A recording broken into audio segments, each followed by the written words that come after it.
So good morning guys. So ngayon pupunta tayo sa range para i-testing ko yung magazine at saka firing pin ng MNP 1522 ko. Tingnan natin kung maganda yung performance, gagana or ano. So tara. So kuha tayo ng target board, siguro dalawa lang.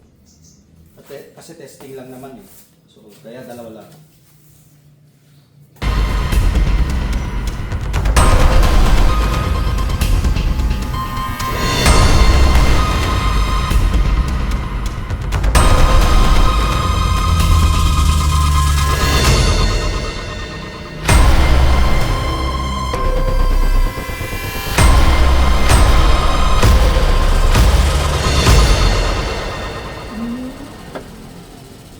So dito na kami sa range.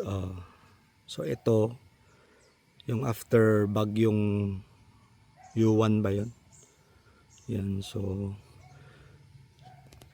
yung board na lang doon ng target ko. Hindi na ako gagamit ng board. So ito yung magazine galing sa Magload. So ito yung ite-testing natin. Kakargahan ko 31 rounds. So, ito na. Itatry na natin yung yung 31 rounds nilagay ko. Tapos yung firing pin, syempre nakalagay na sa loob. So, try na natin.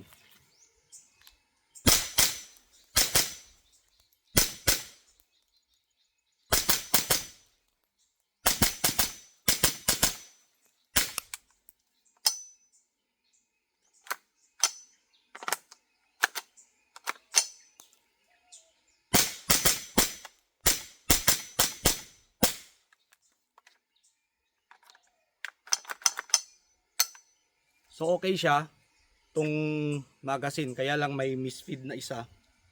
So yung sa may firing pin, mas feel mo yung mas ramdam mo yung palo niya dun sa bala.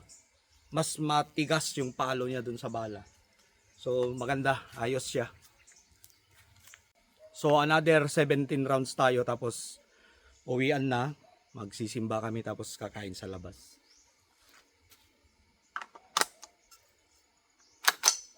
Ring.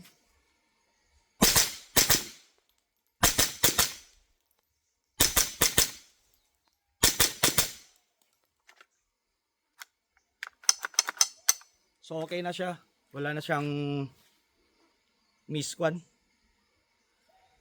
So okay tong settings ko na to. Kasi may settings nito na dapat may shim or wala. So tinanggal ko yung shim. So yun. Okay na siya. So si Mrs. naman magpuputok. Tatry niya daw. Baka mo. Pigsama. Dapat pigsa. Sino? Guray. Trigger finger out ah. Tas. Ano